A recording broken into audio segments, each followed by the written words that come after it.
За эхлээд бүгдээрээ хандлага гэсэн ойлголтоо тодруулаад аваад үзье. За хандлага гэдэг нь болоод ирэхээр хүний дотоод сэтгэлийн гадаад илэрлийг илэрхийлснээр томьёо ойлголт юм аа.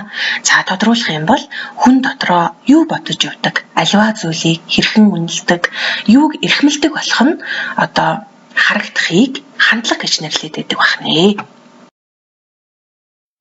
За хүүхдүүдээ та нарт аль нь их байдаг болохыг бодоод үзээрэй.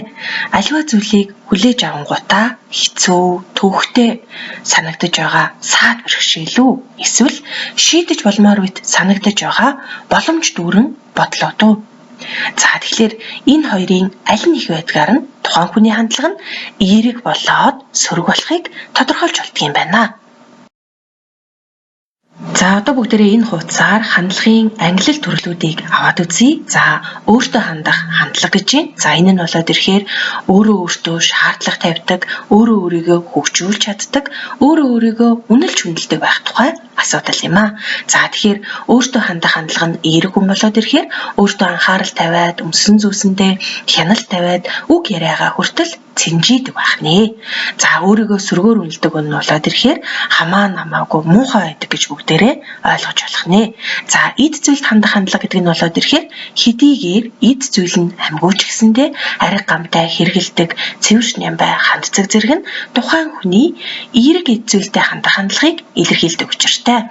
За хүмүүст хандах хандлага нь болоод ирэхээр зарим хүмүүс болоод ирэхээр баян эсвэл багш гэдэг юм уу эсвэл нөгөө царайлаг хүмүүс сайхан хандаад идэг тий. Энэ нь болоод ирэхээр сөрөг хандлагыг илэрхийлсэн ойлголт гэж бүгдээрээ авч үзэж болно. Тэгэхээр баян ядуу, царайлаг царай муутай, онд сурдаг, муу сурдаг хинч байлаа гэсэн хүн гэдэг үднээс нь хүндэтгэн хандах нь хүмүүст хандах эерэг хандлага юм аа. За ажилдаа хандах хандлага гэдэг нь болоод ирэхээр тухайн хүн авсан үүрэг даалгавраа цагт нь чанартай, зөв, үнэн чударгаар гүйцэтгэх тухай ойлголт байж байгаа. За байгальд хандах хандлага гэдэг нь болоод ирэхээр бид нар байгаль дэлхий дээр амьдардаг учраас түүнийгээ хайрлаж инэрхэл хэрэгтэй.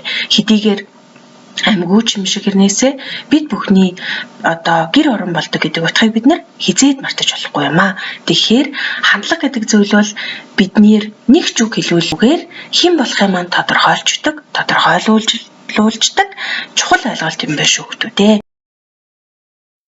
За тэгэхээр хүүхдүүдээ та хэдийн маань оюун дарих хөгжил төлөвшил өдрөөс өдөрт өс нэмэгдэж байгаа. Тэгэхээр энэ хөгжил төвшөлтэй холбогдуулаад та хэдэд маань өдрөөс өдөрт олон сайхан бодол хүсэл мөрөөдлүүд бий болж байгаах. За тэгэхээр бодоод л санаад л төсөөлөөд л байх нь ерөөсөө хангалтгүй зүйл юм. Тэгэхээр тэдгээр гэгэн сайхан төсөөлөл мөрөөдлүүдээ бүгдээрээ цаасан дээр буулгаад бодоод байлгүй өнөөдрөөс эхлээд баг багаар хэрэгжүүлээд эхлээрэй. За тэгэхээр хичээлийн төгсгөл багш нэгэн уриалга тавьшуулъя. За хүний амьдралд олон зүйл тохиолддог. За тэгэхээр хүүхдүүдээ саад, бэрхшээл бидний нас ахих тусам олноор бүр их хэцүүгээр тулгамцаар байдаг. За тэгэхээр аливаа асуудлын шийдэл нь хөрөнгө мөнгө биш. Хин нэгэн найз нөхөр маань ч биш. Зүгээр л эерэг хандлага юм а гэдгийг бид нар ойлгож сөрөг муу бодлоосоо ангижирч өөрчлөлтийг өөрөөсөө эхлүүлээд хаа байгаа газар та эерэг сайхан хандлагыг түгээж явах учиртай байлээ. За ингээд хүүхдүүдээ эерэг хандлагыг түгээцгээе.